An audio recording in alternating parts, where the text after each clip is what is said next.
Hello everyone, and welcome to Resolve's 12 Days of Investment Wisdom miniseries, where Michael Philbrick, Adam Butler, Jason Russell, and myself, Rodrigo Gordillo, will explore timeless, evergreen principles that will help you and your clients achieve long-term investment success.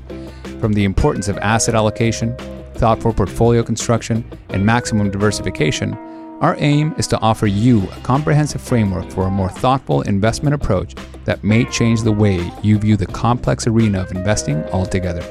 We hope that you enjoy this series as much as we enjoyed putting it together. Mike Philbrick, Adam Butler, Rodrigo Gordillo, and Jason Russell are principals of Resolve Asset Management. Due to industry regulations, they will not discuss any of Resolve's funds on this podcast. All opinions expressed by the principals are solely their own opinion and do not express the opinion of Resolve Asset Management. This podcast is for information purposes only and should not be relied upon as a basis for investment decisions. For more information, visit investresolve.com. Welcome back. Hot off the back testing and ensemble methods and nuanced differences in those areas make for interesting differences in strategies. We now head to today's all about the optimization machine. One of our recent research papers that has also attracted a tremendous amount of attention. And so today we're going to be chatting about that. No, that's exactly right. And what we want to talk about today is really shine a light on the fact that the weighting scheme is just as important, if not more important, than the strategies that you put in place. You can't simply use an equal weight methodology without understanding that that is a very active decision that is affecting the Sharpe ratio that you're going to get in your portfolio, the return per unit of risk that you're going to get in your portfolio.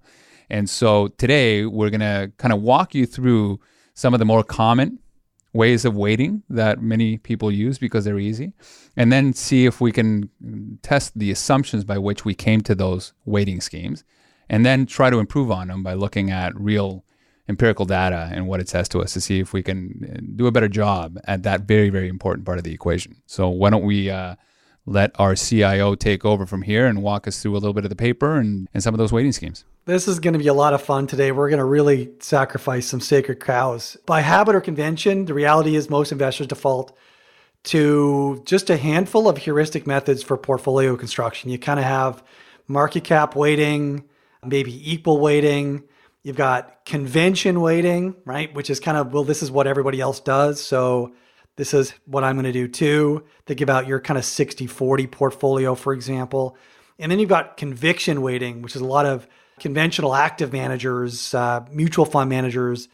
You know, they've got a list of stocks that they like. They like certain stocks more than others. The stocks you like, they get more weight in the portfolio and vice versa, right?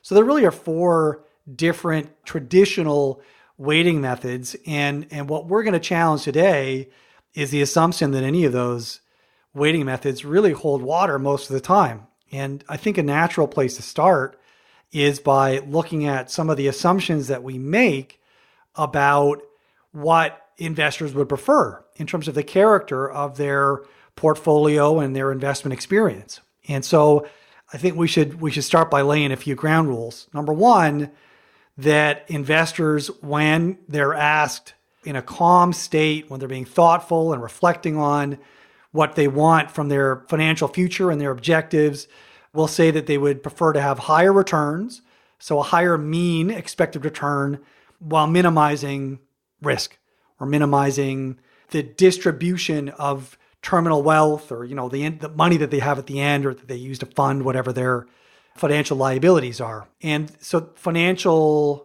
professionals, they call that set of preferences mean variance optimization, right? You're trying to maximize your mean expected return while minimizing your expected risk, your volatility, which then volatility directly impacts the dispersion of terminal outcomes, right? So this is mean variance optimization. And we're going to actually make another assumption as well. And that is that typically the reason why investors default to these heuristic methods of portfolio construction is because they want to avoid having to make active views about the investments under consideration in their portfolio, right? They sort of intuitively understand or have been taught to believe that it's really hard to estimate relative returns. It's hard to estimate risks, hard to estimate correlations. And so they want to construct portfolios in ways that they think obviate that necessity to express those active views, right? So two basic assumptions. Number one, people are mean variance optimizers. They want maximum return for minimum risk. And secondly, they want to minimize the degree to which they've got to calculate or be precise about the active relative views on returns or risks or correlations in the portfolio. So if we can kind of start at that baseline, then I think there's a really neat arc of conversation that builds on that. Is the market cap, as part of market cap, the function of the wisdom of crowds to some extent? How does that play into the use of market cap? It is, for sure. I mean, that's a really good point. So I think it's helpful to go back and revisit the foundations of the CAPM, the capital asset pricing model, which is the model that leads to the conclusion that the market cap weighted portfolio is mean variance optimal, that it will produce, ex ante is expected to produce the maximum amount of return per unit of risk. And the CAPM goes back to the 1960s. You've got Sharpe and Trainer and Markowitz and all the grandfathers of financial theory, all producing these papers and all thinking about this concept of market efficiency. And they decided that the market was efficient when it expresses the views of all market participants. And then they realized that the portfolio that expresses these views in equilibrium is the market cap weighted portfolio, because it allows all investors to invest in all assets, and whatever value they place on those assets, the relative of those values is the market cap weighted portfolio. Right. And so, and it's the portfolio everyone could hold. It's the portfolio everybody by definition does hold. And therefore, Sure. Obviously, the portfolio that everybody can hold. Exactly. And so it has a very large amount of capacity. In fact, the maximum amount of capacity of any portfolio. And so going back and sort of revisiting some of the mathematical assumptions for CAPM. So yes, it assumes market efficiency insofar as individual investors have priced all global assets at equilibrium. But it also, in order for it to be mean variance optimal, it also assumes that every investment will produce returns in proportion to the non-diversifiable risk relative to the market portfolio. And so if you think about CAPM the way that most people think about CAPM these days, which is in the context of a stock portfolio, and specifically let's just use US stocks as a sandbox for discussion, then what it says is that the CAPM says that an individual stock should produce returns broadly commensurate with that stock's beta to the market. And so in order for, just to close a loop on this, if CAPM is true, and therefore if a market cap portfolio is truly mean variance optimal, then we should expect to see empirically that assets have historically had a return that is a linear function of the stock's beta. And what we find, of course, is that the higher the return. Higher beta equals higher return. That's what we need to see in order for CAPM to be legitimate and in order for the market cap weighted portfolio to be mean variance optimal. The pervasive meme of investing across the planet. If I take more risk, I'm going to get better return in my equity selection. And then, of course, you have the low vol phenomena that just absolutely stands exactly. And that provides the first clue, I think, to sort of the next phase of understanding in our portfolio optimization framework. Because, and this is not a new concept. It goes all the way back. Of course, Haugen produced research in the 80s that showed that stocks do not produce returns commensurate with their volatility. If anything, the relationship is inverted on a multi-period model. But the seminal research from Fama and French, 1992, the cross-section of stock returns, table 1 in that paper shows returns of stocks historically sorted on beta and size. And so what they did is they divided stocks every month into buckets based on the stock's beta. So 10 buckets. You've got very low beta stocks in bucket 1, very high beta stocks in bucket 10. And what they showed is that after controlling for size, that the arithmetic returns to stocks in beta decile 1, so low beta stocks, are exactly the same, or at least statistically indistinguishable from the returns to stocks in the highest beta decile. And it's basically true across all deciles. All deciles sorted on beta ended up having the same return.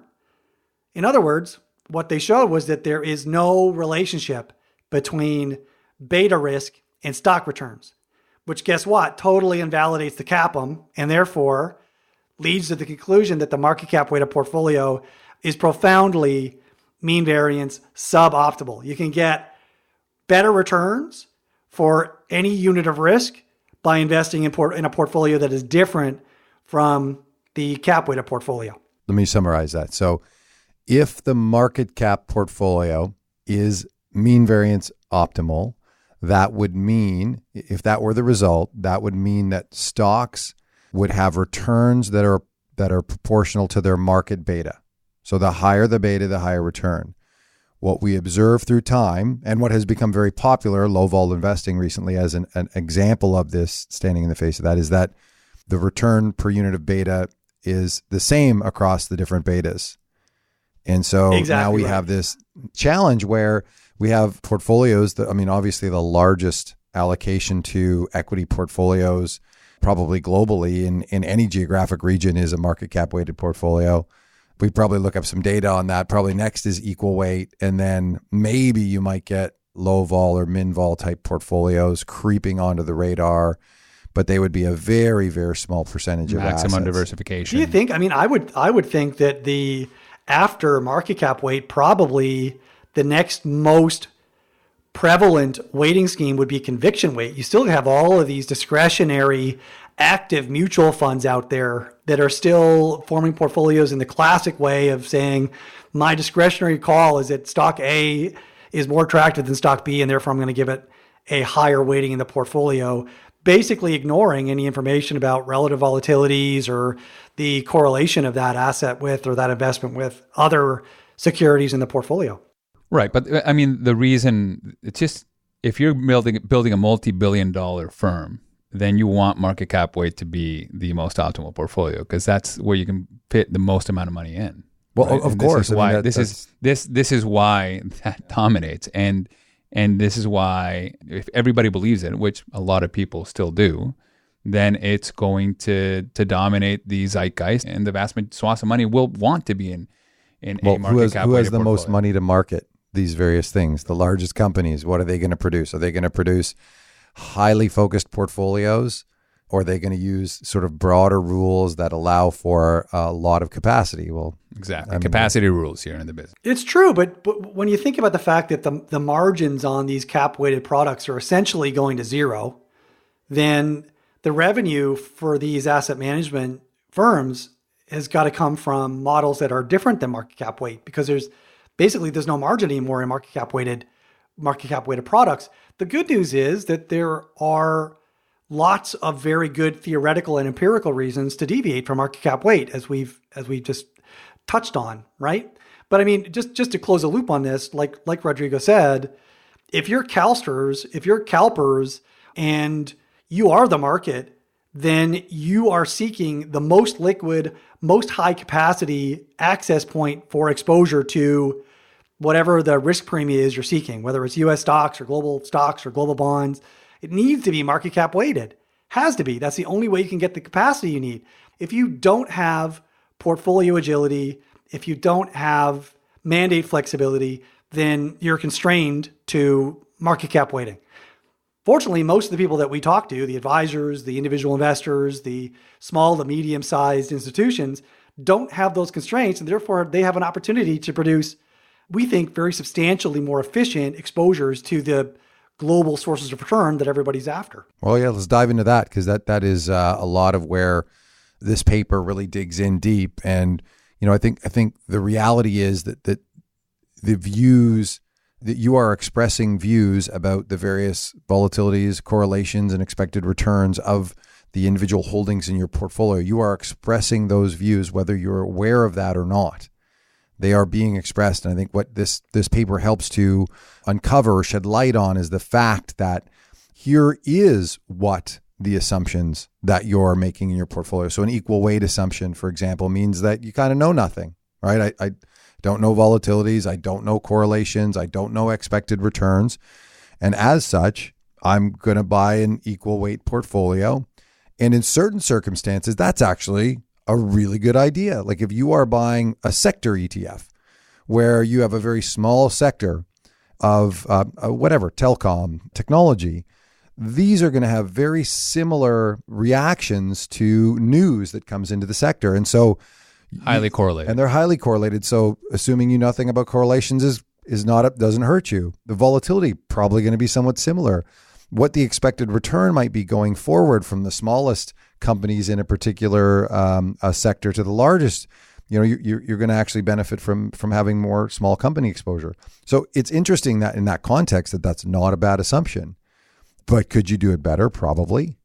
And so, yeah, let's jump off from there. Yeah, great point. I mean, it's absolutely worthwhile spending one more moment on equal weighting, because as you say, equal weighting expresses no views, but it also sort of expresses a very strong set of views as well, because it expresses the view that all assets have, or all investments have, the same expected return. It expresses the view that they all have the same risk, that they all have the same correlations. Right. So no view is a view, right? Exactly. It's a very no strong view is a very view. strong view. Yeah, no, agreed. That's a very crucial point, that no view is a very strong view. It's an inadvertent view, yeah, right? A lot of people think, well, I don't know, so I'm not going to do anything. You are actually doing, there's no doing anything. Right. And now the universe selection, right? So my example was a sector. Okay, well, that's the universe selection. So that's particularly relevant.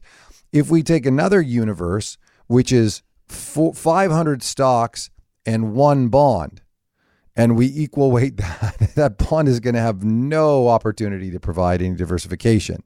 Let's call it a government bond. But if we were to say we have 500 stocks and one bond, and we're going to do an equal risk contribution portfolio, that one bond is going to have a pretty massive holding within that 501 security portfolio.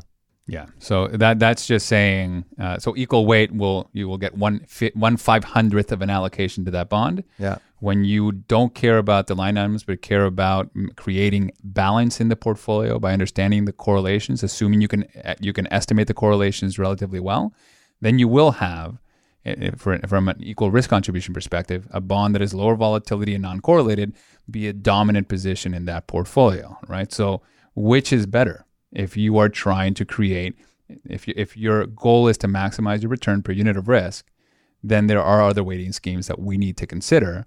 And we have to look at the data in order to come to assumptions and conclusions about our assumptions and whether they're real or not, whether whether the assumption that we can't foresee or estimate correlations correctly is correct, whether we can't estimate volatility is correct. And we think that you can do all of those relatively well. And if you can do all of those relatively well, then a whole plethora of optimization schemes come to the fruition that we can take advantage of to maximize our returns per unit of risk.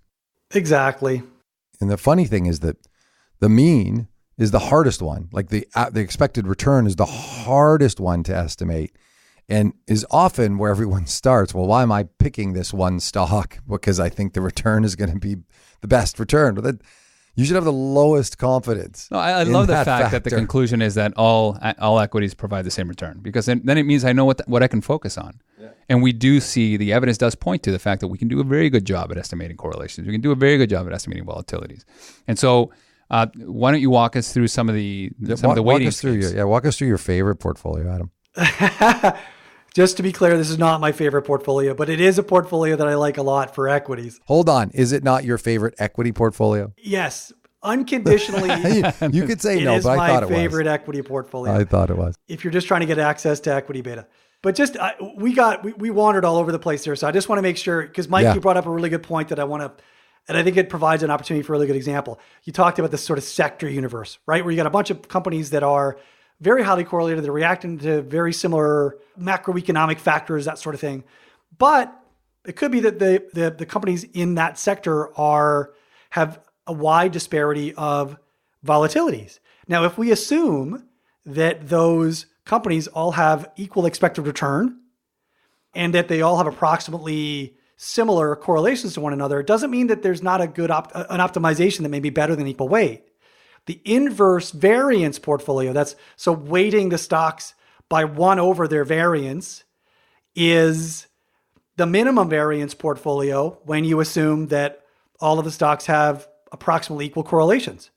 So that inverse variance portfolio is the portfolio that minimizes portfolio volatility for that group of stocks in the sector, right? So even there, you have an opportunity that may do better on a risk-adjusted basis, than the equal weighted portfolio, right? So that's just one example. But what you're saying there is that volatilities are telling you something about the portfolio. The assumption that you've made there is, oh, wait a second, the volatility thing is actually a pretty decent indicator, and I actually it's probably one of the easiest items to estimate. Well, yeah. So this is a bit nuanced, right? So I'm glad you mentioned that because people may mistake this. So the inverse vol-weighted portfolio, and now we're really getting nuanced, but the inverse vol-weighted portfolio makes the assumption that all assets have the same correlation and that returns are proportional to volatility. The inverse variance portfolio makes the assumption that all correlations are equal, but that returns are not at all proportional to risk. So the inverse variance portfolio is a minimum variance portfolio, not a risk parity type portfolio. So just some nuanced difference there. You've mentioned the magic word risk parity. So now maybe we can jump into what is an optimal portfolio when the Sharpe ratio across asset classes would be considered equal.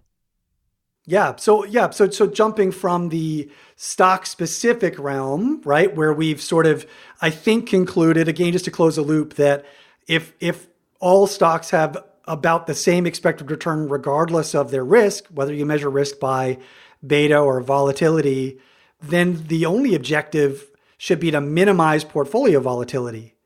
And the optimization that minimizes portfolio volatility when you can estimate volatility and correlations is the minimum variance optimization. And that is the portfolio that is at the very far tip of that mean variance efficient frontier bullet, right? So just to close the loop on that, given all of the empirical evidence on relationships between risk and return in an equity universe, it does look like the minimum variance portfolio is mean variance optimal. And if you go and look at our papers, you'll see that we ran a bunch of tests on industry universes, sector universes, et cetera, that all confirm this with a very high level of statistical significance. So all that said, moving on to the asset allocation problem, well, now you've got a situation where the relationship between risk and returns empirically has been very different than what we observe in the stock-only universe. As you said, across asset classes, we see that returns have historically been highly proportional to volatility. So stocks have, say, twice the long-term volatility of bonds, and they produced about twice the long-term excess return. And so, as you say, that means that they all have approximately the same expected Sharpe ratio. And the objective, when all assets have approximately the same Sharpe ratio, should be to equalize the risk contribution across all the different asset classes. The method of doing that is called risk parity. And there's actually a couple of different ways that you can achieve risk parity depending on what you think you can estimate. Can you estimate correlations, for example, and the type of risk that you think is rewarded in markets? Are markets rewarding volatility, idiosyncratic risk, marginal risk to the market portfolio, et cetera? But regardless, risk parity sort of encompasses all of those different optimization methods, and the risk parity portfolio is mean variance optimal if we believe that assets have the same Sharpe ratio or they all have the same expected return relative to risk. Right. So all those optimizations are trying to answer the same question in different ways. this idea of creating balance in the portfolio. And Max, and if everybody has the same Sharpe ratio, then there are different ways of estimating how you define risk and then how you estimate correlations. So we like to use them all generally in our optimization, a handful of them, because we can't say for certain that any one is going to be the best over the next 5 years. They're all reasonably sound. So we want to minimize the chances of being specifically wrong. We want to be broadly correct. We use them all. Now we have a portfolio that is balanced, that is providing the best return per unit of risk theoretically. Does that necessarily mean that we're going to get the best absolute return for our portfolios and for our clients? Well, no. I mean, obviously there are ways that we can systematically tilt portfolios to investments that have a higher expected return. We've been through some of those systematic factors in previous episodes of this series, talking about momentum, value, trend, carry, low beta, etc. So there's absolutely ways to tilt portfolios towards characteristics that are likely to predict higher future returns. The point is that if you don't have any active views on returns, then these risk efficient optimizations, minimum variance optimization in the equity space, risk parity optimization in the asset allocation space are likely ex ante to produce mean variance optimal outcomes. So you're going to get the highest long-term expected return per unit of risk, all things equal. I love it. So it is the questions we should be asking ourselves is what can we estimate and what risks are being rewarded? And if we can answer those questions honestly and accurately, they can lead to better optimizations. And there's a decision tree in the Portfolio Optimization Machine paper that helps you walk through that. Now, what I want to do is just, we're running a little bit long, so I do want to kind of wrap this up, but we do want to leave you with some of the dangers of, some of the out of the box solutions, or some of the things that you'll run across if you start to dig down this rabbit hole. And we don't want you to be surprised by them or give up on some of the challenges, because small differences in assumptions can sometimes lead to some large swings in allocations. And maybe Adam, can you address that as sort of our final point as we wrap this session up? Absolutely. So Chopra and Ziemba in a paper in the 1990s showed that errors in returns are about 50 times more dangerous in terms of portfolio outcomes than errors in estimates of volatility and correlation. So the real danger here is in misestimating returns, and even a small error in the estimate of returns can have a very substantial impact on the holdings of the portfolio and also the long-term outcome of that portfolio. I think it's worth giving a short example. Consider a portfolio you're trying to allocate between U.S., S&P 500, NASDAQ, and small cap stocks, and Barclays aggregate for bonds. So you've got your estimated returns for the different stock indices and the bond index, and you've got estimates of correlations and volatilities. And what you discover, of course, is that the equity indices are highly correlated to one another. Maybe their expected correlation is around 90 or 0.95. And so when you run it through the optimizer, oftentimes what you find, even if the expected difference in returns is really small, because those markets are so highly correlated, the optimizer will just say, well, you should own 100% of your equity exposure in one of those indices and ignore the other two completely. So you've just got an allocation to say S&P 500 and Barclays Ag, right? But then if you change your expected returns just very slightly, it'll go completely the opposite way. Maybe it'll say you want a total allocation to U.S. small caps and zero allocation to S&P 500, and along with the Barclays Ag. And so this can cause a lot of trouble because, of course, as we talked about, the returns over 5 or even 10 years for small caps could be very substantially higher or lower than to the NASDAQ or to the S&P, et cetera. So, ideally, you want to have a robust portfolio that contains some exposure to all three of them.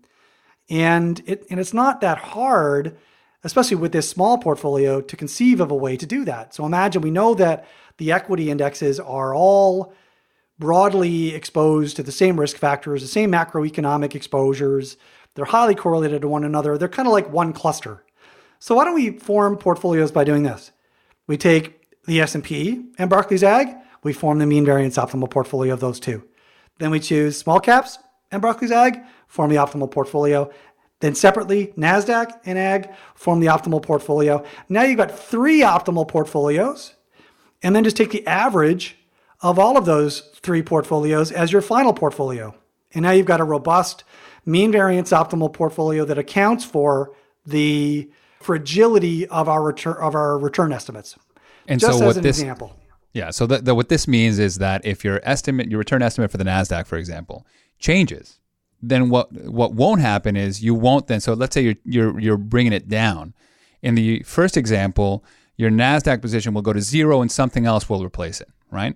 In the example that Adam just described, what will happen is if your estimate changes, your return estimate changes, the weighting between the ag bond and the NASDAQ will change, but it will not take away, it will be part of the portfolio. It won't be replaced by something else. It'll be less fragile. It'll have a lower weight. Less susceptible to drastic changes in portfolio construction, right? So what you want to avoid when you're doing an optimization is you don't want things that are highly correlated to each other, that are part of the same economic risk bucket to meet in the same optimization. You want to separate those, right? So if you go into the future space, the same thing can be said about Kansas City wheat and Manitoba wheat. You put them in the same optimization and you'll be in and out of those things back and forth because it's a wheat product. There's just a direct way. It's the same thing. You take them outside, you make sure that they're never in the same, never the twain shall meet, and you will have inclusion of those asset classes without the fragility risk, right? So that is a key thing that we need to address because, of course, everybody knows that mean variance optimization is an error maximizing equation. That's what everybody quotes, and that's why it's so difficult to use, and because it's so fragile, people avoid it. And well, there are ways to mitigate against that. You just have to make sure that you're clustering your asset classes appropriately. Awesome. Well, gentlemen, that was a little over our normal podcast time, but at the same time, this is a kind of complicated topic and also was one of our most popular posts. So next, we're going to jump to one of our favorites, the trend. Trend is your friend. We're going to talk about trend, and we'll the most hated of all factors. Yeah, got to talk about it at the moment. That's for sure. Yeah, at the moment. And we'll see you then. Thank you for listening to our 12 Days of Investment Wisdom miniseries. You will find all the information we highlighted in this episode in the show notes at investresolve.com/12 days. You can also learn more about Resolve's approach to investing by going to our website and research blog at investresolve.com, where you will find over 200 articles that cover a wide array of important topics in the area of investing. We also encourage you to engage with the whole team on Twitter by searching the handle @InvestResolve and following Adam, Mike, and myself. If you're really enjoying this series, please take the time to share us with your friends through email, social media, and if you really learned something new and believe that our series would be helpful to others, we would be incredibly grateful if you could leave us a review on iTunes. Thanks again, and see you next time.